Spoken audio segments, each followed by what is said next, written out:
Hey there, Chem student. Welcome to IFE example number 2. Hopefully you've been through example 1 as of this point and you've at least tried example 1. This problem will have very similar components.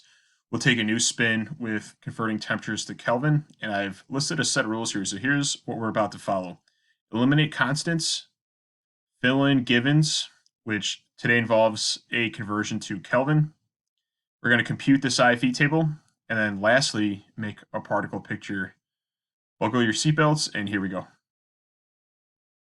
And lastly, just to kind of recap the idea of an IFE table, the reason we do them is because we can put in experimental numbers and conditions and then make a prediction through calculations as to what would happen throughout an experiment.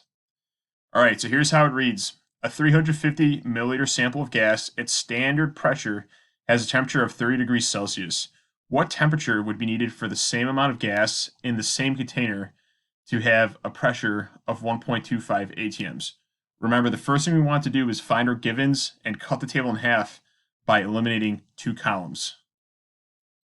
Notice that the problem says the word same. Whenever they say same, typically that means no, it doesn't change.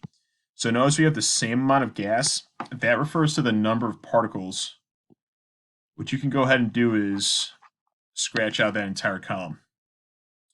Notice they say that we use the same container. What that means is that the volume is not going to change. It'll be the same from start to finish. Go ahead and scratch that out. Now, what we know we're left with is temperature and pressure.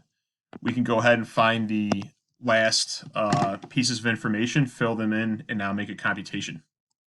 The problem says that we're aiming to have a pressure of 1.25 atms to finish. Okay, that's our final. And they don't give us an initial number, but notice what they do is they give us something called standard pressure. From your past chemistry knowledge, what you should remember is that standard pressure is 1 atm, which is equal to 14.7 psi, which is equal to 760 millimeters of mercury. So we can go ahead and choose one of these numbers and fill it into the initial spot for pressure. Well, the number we need to choose is atms, because notice here they give us atms to finish. Okay, so we'll go ahead and put that in there. Perfect. And now we kind of show up to the first roadblock.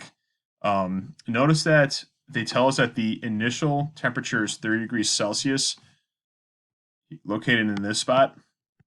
But what we can't do is use the Celsius scale straight up. What we have to do is something called a Kelvin conversion, and it's very simple.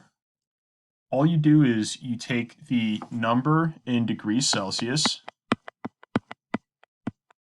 and all you have to do is you have to add 273. I know that sounds like a weird number, but that is the number, 273 to that value.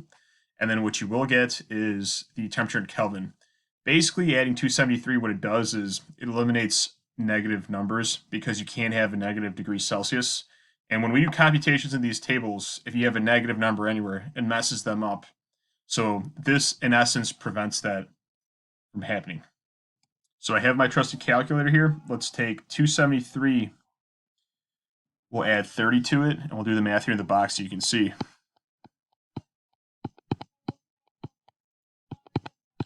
And what that gives us is 303 Kelvin. So at this point, what we're looking for again is the new temperature, okay? We'll go ahead and we'll stick a question mark in that spot. And as of this point, we are pretty much ready to compute this. So remember, what we will need now is this gas lab summary. We have to look up the correct information in terms of temperature and pressure. We'll put in a couple arrows here and we'll choose a ratio in just a second. Because I'm dealing with temperature and pressure, that is the columns that I would need to look at this gas lab summary, okay? So it's not this first column, would not be the second. Notice how it says pressure versus temp. What I need to do is check out these relationships here at the bottom. So here's what they say. When pressure increases, temperature should also increase.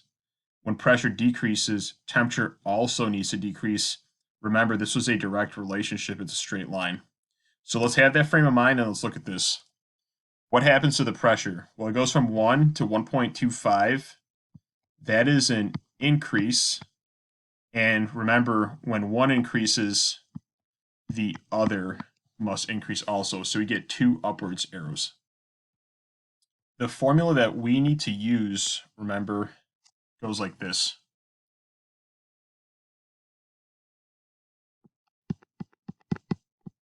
Final equals initial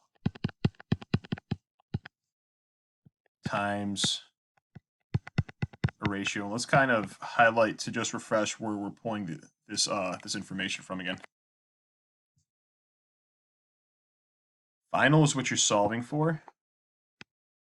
That is this question mark right there. The initial value is always above the question mark, so that is this 303 Kelvin, our initial temp. And then remember our ratio,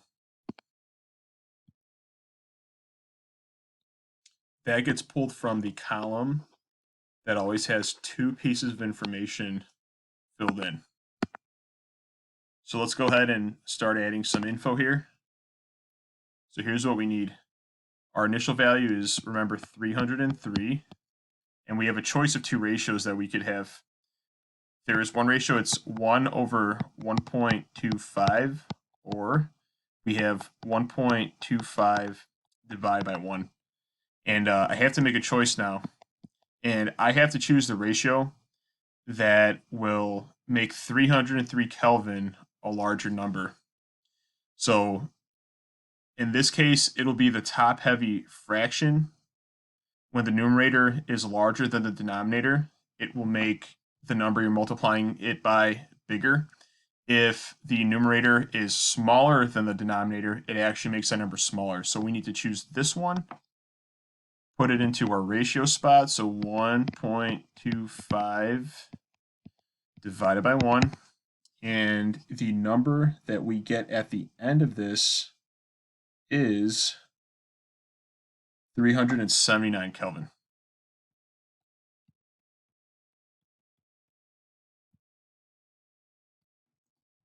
So there actually is one final computational step.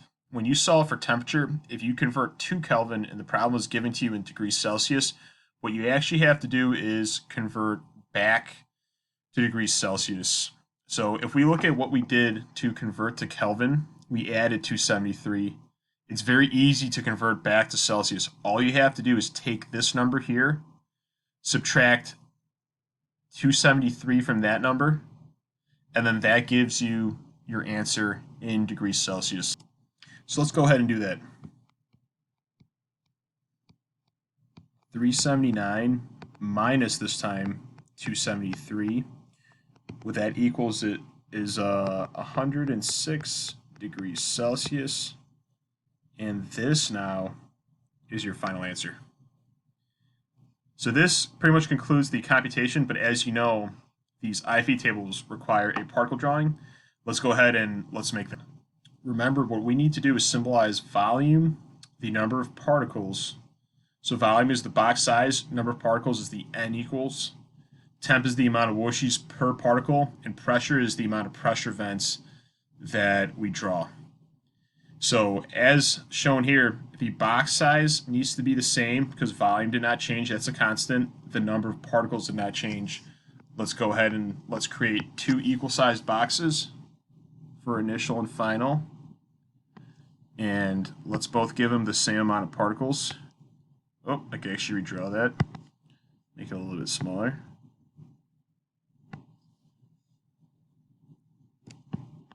So we'll give them 3 particles like this. You can go ahead and draw in your particles. And now here's what the rest of the table says. It says that the temperature must go up from initial to final and that the pressure must increase also. So let's go ahead and let's take care of that as well.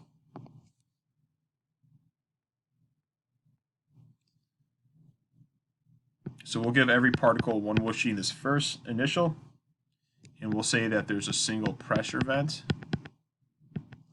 In this second drawing, we'll give the particles 2 whooshies per piece, and symbolically we'll say that there are now two pressure vents because we know that temperature increases, pressure must increase also. Single pressure vent, one whooshy, one whooshy. Here's a pressure vent.